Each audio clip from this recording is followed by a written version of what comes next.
কোনো accreditation card বাতিল করা হয়নি। যে সিদ্ধান্তটা নেওয়া হয়েছিল, আপনি জানেন যে সচিবালয়ে একটা দুর্ঘটনা ঘটেছে। এই দুর্ঘটনার বিষয়ে একটা তদন্ত চলমান আছে। এই তদন্ত চলমান থাকার কারণে এখানে এটা এখন একটা ক্রাইম স্পট হয়ে গিয়েছে, ক্রাইম সিন। তো যে কারণে মানুষের চলাচলটা একটু সীমিত করা হয়েছে এবং সাংবাদিকদেরকেও সেই কারণে তাদের চলাচলটা একটু সীমিত করা হয়েছিল। আমাদের সরকারের পক্ষ থেকে সর্বাত্মক চেষ্টা করা হচ্ছে কত দ্রুত আমাদের সাংবাদিকদের সচিবালয়ে আবার নতুন করে অস্থায়ী ভিত্তিতে হলেও, অস্থায়ী কিছু পাস দিয়ে হলেও যাতে তাদেরকে সচিবালয়ে আবার অ্যাক্সেস দেওয়া যায়। তো এর প্রেক্ষিতে আজকে একটা সিদ্ধান্ত হয়েছে যে আগামীকালকে থেকে অস্থায়ী পাস নিয়ে সাংবাদিকরা সচিবালয়ে প্রবেশ করতে পারবেন এবং প্রাথমিকভাবে প্রায় 200 সাংবাদিককে অস্থায়ী পাস দেওয়া হবে। সচিবালয়ে কর্মরত যে বিট আছে, সেই বিটে যে সাংবাদিকরা কাজ করেন তার প্রায় 160 জনের মতো সদস্য আছে। তাদের পাশাপাশি বিভিন্ন টেলিভিশন চ্যানেলের 40 জন ক্যামেরাম্যানকে অস্থায়ী ভিত্তিতে পাস দেওয়া হবে। এই পাস ছাড়াও আরো কোনো সাংবাদিক যদি মনে করেন তাদের সচিবালয়ে যাওয়া প্রয়োজন আছে, সেজন্য ডিএমপির একটা সেল গঠন করা হয়েছে। যে সেলটাতে সাধারণ নাগরিকরাও যাদের বিভিন্ন কারণে সচিবালয়ে যাওয়ার প্রয়োজন হবে, তাহলে তারা সেখানে যেমন পাস সংগ্রহ করতে পারবে, সেখান থেকে সাংবাদিকরাও তাদের প্রয়োজন মাফিক অস্থায়ী পাস সচিবালয়ে যাওয়ার জন্য সংগ্রহ করতে পারবে। এটা গেল একটা বিষয়। আর একটা যে বিষয় হচ্ছে যে আপনারা হয়তো অনেকেই আগ্রহী সচিবালয়ে যে অগ্নিকাণ্ড হয়েছে এটার তদন্ত প্রতিবেদন কি এটা জানার জন্য। আমাদেরকে তদন্ত কমিটির প্রধান আজকে জানিয়েছেন যে আগামীকালকে ওনারা প্রাথমিক প্রতিবেদনটি মাননীয় প্রধান উপদেষ্টার কাছে হস্তান্তর করবে। তদন্ত কাজ এই মুহূর্তে খুব সাকসেসফুলি চলমান আছে।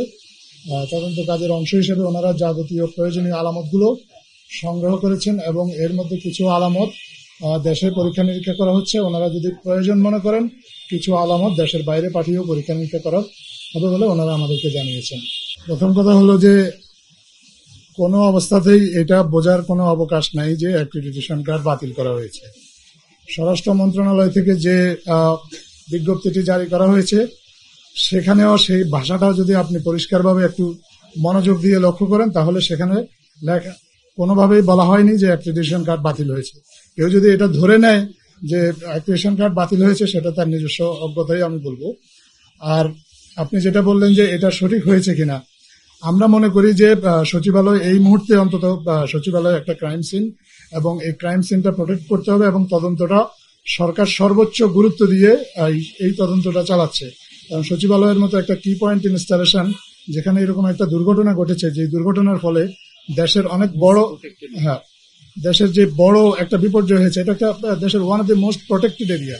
তো এইখানে তদন্ত চলমান করা, তদন্ত কাজ চালানোর জন্য আমরা সবার কাছ থেকে সহযোগিতা চেয়েছি। এই সাংবাদিকরা আমরা মনে করি যে আমাদেরকে সহযোগিতা করবেন এবং এই সহযোগিতার অংশ হিসাবে একটা খুবই সাময়িক একটা সিদ্ধান্ত নেওয়া হয়েছে। আমরা কিন্তু তাৎক্ষণিকভাবে আমরা নানাভাবে ব্যাখ্যা দিয়ে জানিয়েছি যে আসলে এই সিদ্ধান্তটা সাময়িক, এটা একেবারেই তদন্তের প্রয়োজনে এবং সচিবালয়ের যে ক্রাইমের যে লক্ষণগুলো যেটা সন্দেহ করা হচ্ছে এগুলাকে প্রোটেক্ট করার জন্য, যাতে বেশি মানুষ সেখানে প্রবেশ করলে এগুলা নষ্ট হতে পারে আলামতগুলো, সেই জন্য এই সিদ্ধান্তটা নেওয়া হয়েছে। এটা আমার বিশ্বাস আপনারা সবাই একমত হবেন যে এই তদন্তটা সুষ্ঠু হওয়া জরুরি দেশের স্বার্থেই, কারণ এটার সাথে আমাদের দেশের জাতীয় নিরাপত্তার বিষয়টি ওতপ্রোতভাবে জড়িত। এটা গেল একটা বিষয়। আর যে তদন্তের যে কথাটা আপনি বলেছেন, তদন্তে নিশ্চয়ই তদন্ত কমিটি আপনাদেরকে এ বিষয়ে বিস্তারিত আরো জানাবেন যখন উপযুক্ত সময় আসবেন। আপাতত এটুকু ওনারা আমাদেরকে জানিয়েছেন যে ওনারা আলামতগুলো সংগ্রহ করেছেন, এর মধ্যে কিছু কিছু আলামত ওনারা প্রয়োজন মনে করছেন যে একেবারে সঠিক ফলাফলটা পাওয়ার জন্য বাংলাদেশের বাইরে থেকে এই আলামতগুলো যদি পরীক্ষা নিরীক্ষা করা হয় তাহলে এই বিষয়ে নিঃসন্দেহ হওয়াটা ওনাদের জন্য সহজতর হবে। এই তদন্ত প্রতিবেদনটা ওনারা মাননীয় প্রধান উপদেষ্টার কাছে জমা দেবেন। মাননীয় প্রধান উপদেষ্টাই সিদ্ধান্ত নেবেন যে আসলে এই তদন্ত প্রতিবেদন নিয়ে পরবর্তীতে উনি কি করবেন। শেখ হাসিনার গ্রাফিতি মুছে ফেলার বিষয়টি একটা ভুল বোঝাবুঝি থেকে হয়েছে। আমাদেরকে ঢাকা বিশ্ববিদ্যালয়ের কর্তৃপক্ষ জানিয়েছেন যে ওনারা এই গ্রাফিতিটা আবার নতুন করে করবেন এবং ঢাকা বিশ্ববিদ্যালয়ের কর্তৃপক্ষ ওনারা একটা সিদ্ধান্ত নিয়েছেন, বিশ্ববিদ্যালয়ে আইন বলে ওনারা এই জুলাই বিপ্লবের যে স্মৃতি স্মারকগুলো ঢাকা বিশ্ববিদ্যালয়ের ক্যাম্পাসে রয়েছে, এর মধ্যে গ্রাফিতি রয়েছে, এগুলো ওনারা বিশ্ববিদ্যালয়ের কর্তৃপক্ষ নিজ দায়িত্বে ভবিষ্যতে সংরক্ষণ করবেন আর ওইটাকে ঘৃণাস্তম্ভ হিসেবে ঘোষণা করা হবে। আর 31শে জুলাইয়ের যে কথা আপনি বলেছেন, যে এটা আসলে যারা যারা এই ঘোষণাটা দিবেন ওনারাই ভালো বলতে পারবেন আসলে ওনারা কি ঘোষণা দিবেন এ বিষয়ে সরকার আসলে তেমন অবগত নয়। কার্ডগুলো বিদ্যমান আছে, প্রত্যেকেরই কার্ড বিদ্যমান আছে, যার যার অ্যাক্রিডিটেশন কার্ড আছে তার কার্ডই বিদ্যমান আছে, কোনো কার্ড বাতিল করা হয়নি। যতক্ষণ পর্যন্ত না নতুন কার্ড ইস্যু করা হচ্ছে ততক্ষণ পর্যন্ত এই কার্ডগুলোর ভ্যালিডিটি থাকবে, এটা হচ্ছে একটা বিষয়।